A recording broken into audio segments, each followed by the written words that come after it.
everybody. Today we're starting our reading of our One Book, One School book, Charlotte's Web.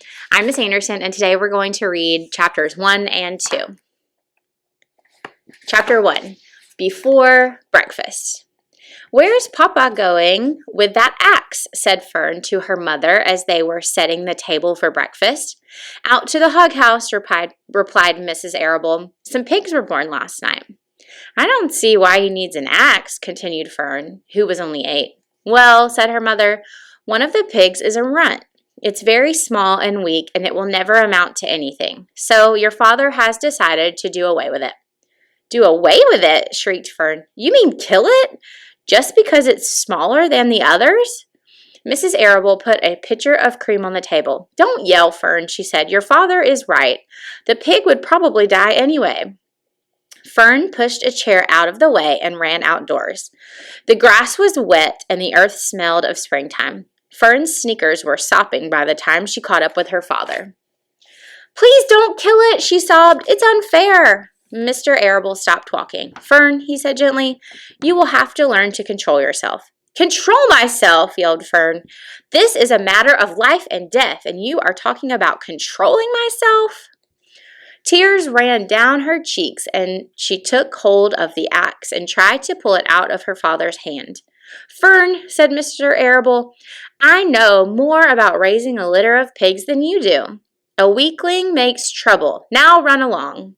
"But it's unfair," cried Fern. "The pig couldn't help being born small, could it?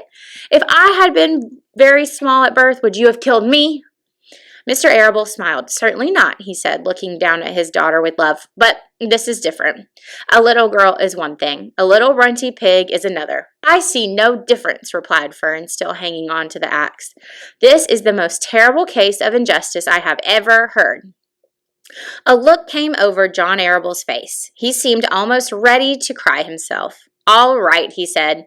"You go back to the house, and I will bring the runt when I come in. I'll let you start it on a bottle like a baby. Then you'll see what trouble a pig can be." When Mr. Arable returned to the house half an hour later, he carried a carton under his arm. Fern was upstairs changing her sneakers. The kitchen table was set for breakfast, and the room smelled of coffee, bacon, damp plaster, and wood smoke from the stove. "Put it on her chair," said Mrs. Arable. Mr. Arable set the carton down at Fern's place. Then he walked to the sink and washed his hands and dried them on the roller towel. Fern came slowly down the stairs. Her eyes were red from crying. As she approached her chair, the carton wobbled and there was a scratching noise. Fern looked at her father. Then she lifted up the lid of the carton. There, inside, looking up at her, was the newborn pig. It was a white one. The morning light shone through its ears, turning them pink. "He's yours," said Mr. Arable, "saved from an untimely death.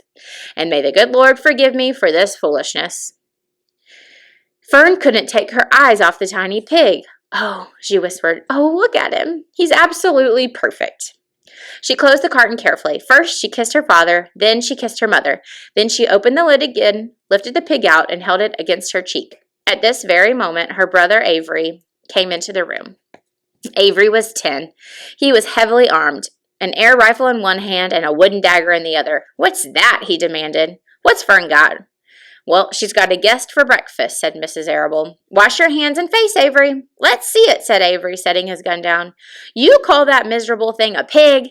That's a fine specimen of a pig. It's no bigger than a white rat." "Wash up and eat your breakfast, Avery," said his mother. "The school bus will be along in half an hour." "Can I have a pig too, Pop?" asked Avery. "No, I only distribute pigs to early risers," said Mr. Arable. Fern was up at daylight trying to rid the world of an injustice.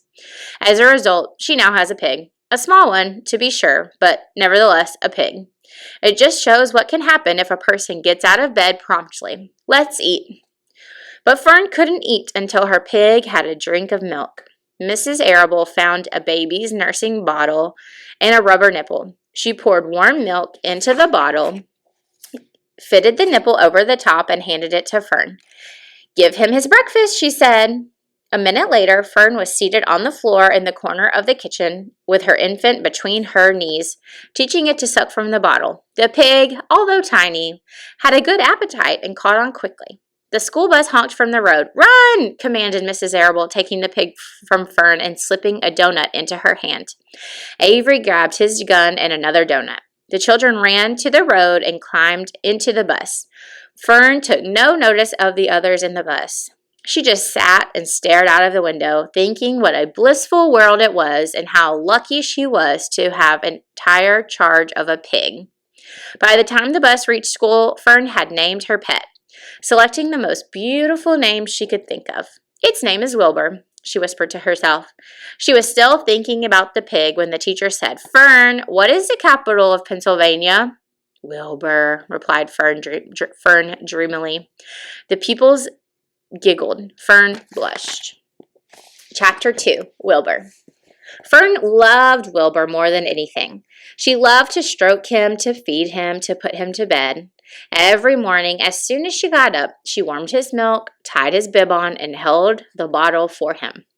Every afternoon, when the school bus stopped in front of her house, she jumped up and ran to the kitchen to fix another bottle for him. She fed him again at supper time and again just before going to bed. Mrs. Arable gave him a feeding around noontime each day when Fern was away in school. Wilbur loved his milk, and he was never happier than when Fern was warming up a bottle for him. He would stand and gaze up at her with adoring eyes. For the first few days of his life, Wilbur was allowed to live in a box near the stove in the kitchen. Then, when Mrs. Arable complained, he was moved to a bigger box in the woodshed. At 2 weeks of age, he was moved outdoors. It was apple blossom time, and the days were getting warmer. Mr. Arable fixed a small yard specially for Wilbur under an apple tree and gave him a large wooden box full of straw with a doorway cut in it so he could walk in and out as he pleased. "Won't he be cold at night?" asked Fern. "No," said her father. "You watch and see what he does." Carrying a bottle of milk, Fern sat down under the apple tree inside the yard. Wilbur ran to her, and she held the bottle for him while he sucked. When he had finished the last drop, he grunted and walked sleepily into the box. Fern peered through the door. Wilbur was poking the straw with his snout. In a short time, he had dug a tunnel in the straw. He crawled into the tunnel and disappeared from sight, completely covered with straw. Fern was enchanted. It relieved her mind to know that her baby would sleep covered up and would stay warm. Every morning after breakfast, Wilbur walked out to the road with Fern and waited with her till the bus came. She would wave goodbye to him, and he would stand and watch the bus until it vanished around a turn. While Fern was in school, Wilbur was shut up inside his yard. But as soon as she got home in the afternoon, she would take him out, and he would follow her around the place.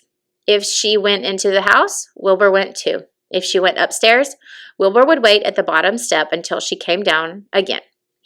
If she took her doll for a walk in the dog carriage, Wilbur followed along. Sometimes on these journeys, Wilbur would get tired, and Fern would pick him up and put him in the carriage alongside the doll. He liked this, and if he was very tired, he would close his eyes and go to sleep under the doll's blanket. He looked cute when his eyes were closed because his lashes were so long. The doll would close her eyes too, and Fern would wheel the carriage very slowly and smoothly so as to not wake her infants. One warm afternoon, Fern and Avery put on bathing suits and went down to the brook for a swim. Wilbur tagged along at Fern's heels. When she waded into the brook, Wilbur waded in with her. He found the water quite cold, too cold for his liking.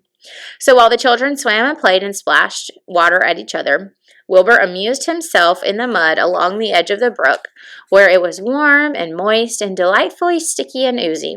Every day was a happy day, and every night was peaceful. Wilbur was what farmers call a spring pig, which simply means that he was born in springtime.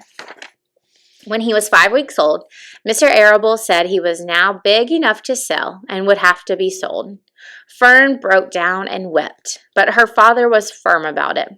Wilbur's appetite had increased, and he was beginning to eat scraps of food in addition to milk. Mr. Arable was not willing to provide for him any longer. He had already sold Wilbur's 10 brothers and sisters. "He's got to go, Fern," he said.